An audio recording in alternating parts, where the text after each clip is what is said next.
Assalamualaikum warahmatullahi wabarakatuh. Berjumpa lagi dengan saya di MMC TV 35 Official.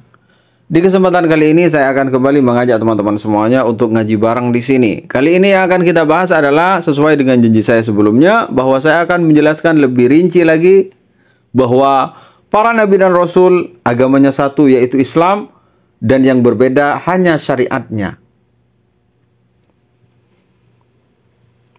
Sebagaimana yang telah saya sebutkan di episode sebelumnya, sabda Rasulullah sallallahu alaihi wasallam, "Al-anbiya ikhwatun li'allad, dinuhum wahid wa ummahatuhum syatta." Seluruh para nabi ikhwatun li'allad, bagaikan satu saudara, yaitu seayah. Bagaikan satu saudara yang seayah. Dinuhum wahid, agamanya satu, yaitu Islam. Wa ummahatuhum syatta, yang berbeda-beda adalah syariatnya. Kita buktikan bahwa seluruh para nabi agamanya satu, yaitu Islam. Kita ambil dari ayat tentang Nabi Ibrahim. Nabi Ibrahim itu bukan Nasrani, bukan Yahudi, tapi dia adalah seorang Muslim. Allah subhanahu wa ta'ala berfirman di dalam Al-Quran, "A'udzu billahi minasyaitonir rajim. Bismillahirrahmanirrahim. Ma kana Ibrahimu Yahudiyan wala Nasraniyan walakin kana hanifan muslima." Jadi Nabi Ibrahim itu beragama Islam, bukan Yahudi, bukan Nasrani. Tidak hanya sampai di situ, tapi juga Nabi Ibrahim berwasiat kepada keturunannya agar meninggal dalam keadaan beragama Islam. Di dalam Al-Quran disebutkan, "A'udzu billahi minasyaitonir rajim. Bismillahirrahmanirrahim. ووصى بها إبراهيم بنيه ويعقوب يا بني إن الله اصطفى لكم الدين فلا تموتن إلا وأنتم مسلمون." Nah, jadi jangan sekali-kali meninggal kecuali beragama Islam. Jadi harus beragama Islam. Itulah pesan Nabi Ibrahim kepada keturunannya. Jadi tidak hanya Nabi Ibrahim yang beragama Islam, tapi berharap seluruh keturunannya agar beragama Islam. Nah, setelah itu, setelah Nabi Ibrahim berwasiat kepada keturunannya, termasuk kepada Nabi Yakub, Nabi Yakub pun berwasiat kepada keturunannya, bertanya pada keturunannya dan dijawab oleh keturunannya bahwa mereka akan mengikuti agama Nabi Ibrahim dan seluruh para nabi-nabi yang sebelumnya. Mana buktinya? Di dalam Al-Quran disebutkan, "Am kuntum syuhada'a idh hadara Ya'qub al-maut idh qala li banihi ma ta'buduna min ba'di qalu na'budu ilahaka wa ilaha abaika Ibrahim wa Ismail wa Ishaq ilahan wahida wa nahnu lahu muslimun." Tuh, jadi Nabi Yakub ketika hampir mendekati ajalnya, beliau bertanya kepada anak-anaknya, "Apa yang akan kalian sembah setelah saya meninggal dunia?" Mereka menjawab, seluruh keturunannya menjawab apa? "Na'budu ilahaka wa ilaha abaika Ibrahim wa Ismail wa Ishaq." Kami akan menyembah Tuhanmu dan Tuhan bapakmu, yaitu Ibrahim, Ismail, dan Ishak, kata beliau. dan akan hanya menyembah satu Tuhan, ilahan wahida. Wa nahnu lahu muslimun. Iya. Jadi mereka juga mengatakan bahwa akan mengikuti agama seluruh para nabi sebelumnya, yaitu Nabi Ibrahim, Ismail, dan Ishak. Subhanallah. Jadi sudah jelas. Di dalam ayat yang lain juga dijelaskan tentang doa Nabi Ibrahim. Doa Nabi Ibrahim dan Nabi Ismail ketika memohon kepada Allah. Apa kata beliau? Rabbana waj'alna muslimaini laka wa min dhurriyyatina ummatan muslimatan lak. Tuh kan?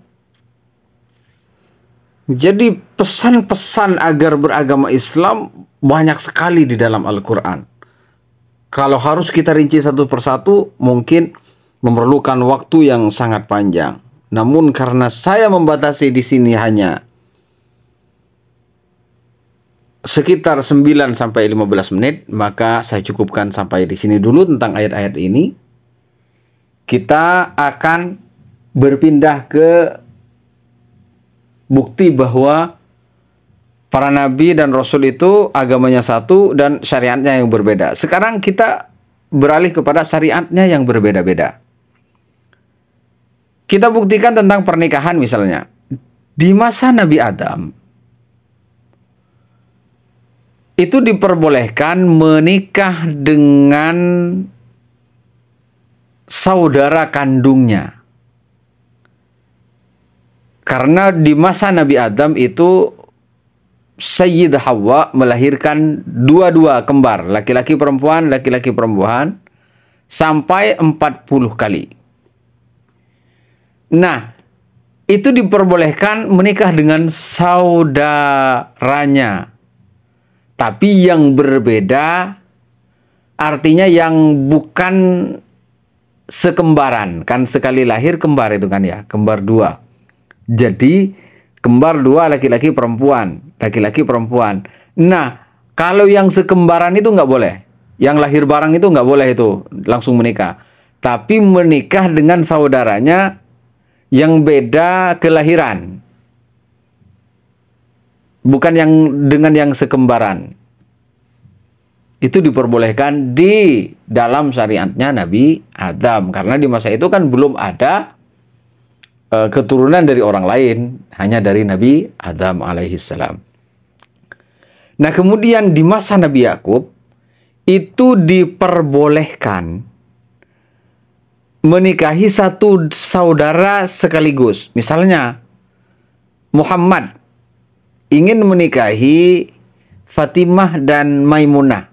Fatimah dan Maimunah itu satu bersaudara, satu ayah dan ibu. Nah, boleh itu dinikahi oleh satu orang yang dalam satu saudara di masa Nabi Yakub. Nah, di masa Nabi Muhammad itu kan di masa Nabi Adam dengan Nabi Yakub sudah berbeda. Kenapa? Itu bedanya tadi. Kalau di masa Nabi Adam yang boleh itu menikah dengan saudaranya yang beda kelahiran.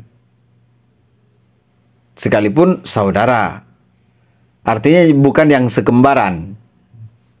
Nah, di masa Nabi Yakub boleh menikah, orang lain itu boleh menikah dengan seseorang yang memiliki saudari, artinya sama-sama perempuan, Fatimah dan Maimunah misalnya, itu bersaudara, itu bisa dinikahi sekaligus di masa Nabi Yakub.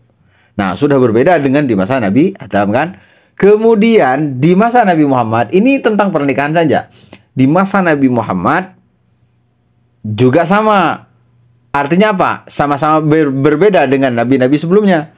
Bedanya di mana? Di masa Nabi Muhammad tidak boleh menikah dengan dengan orang yang sekembaran, dengan yang bersaudara, nggak boleh. Satu saudara nggak boleh. Kemudian juga tidak boleh menikahi yang bersaudara. Artinya kakak adik kemudian dinikahi oleh satu orang, nggak boleh. di masa Nabi Muhammad, ya kan? Yang boleh kalau nikahi sepupu, tapi kalau sepupunya punya saudari, kakak adik, itu yang boleh dinikahi hanya satu, kecuali istrinya meninggal, kemudian ingin berpindah kepada adiknya, boleh. Itu kan di masa Nabi Muhammad. Nah, kemudian yang di masa Nabi Adam nggak bisa diterapkan di masa Nabi Muhammad, ya karena berbeda-beda. Ini bukti bahwa seluruh para nabi syariatnya berbeda-beda. Kalau agamanya satu, sama-sama agama Islam. Oke teman-teman, mungkin sampai di sini dulu. Sampai jumpa di episode berikutnya. Kurang lebihnya saya mohon maaf. Dan yang belum subscribe, silahkan di-subscribe terlebih dahulu. Dan yang sudah subscribe, silahkan bagikan kepada yang lain. Semoga bermanfaat. Dan sekali lagi, jangan segan-segan untuk berbagi kepada orang lain, berbagi kebaikan. Karena orang yang berbagi kebaikan kepada orang lain, maka dia akan mendapatkan kebaikan yang sama seperti orang yang melakukannya. Man dalla ala khairin falahu mislu ajri fa'ilihi. Barang siapa yang menunjukkan kepada kebaikan, maka dia akan mendapatkan kebaikan yang sama seperti orang yang melakukannya. Kurang lebihnya saya mohon maaf. Wassalamualaikum warahmatullahi wabarakatuh.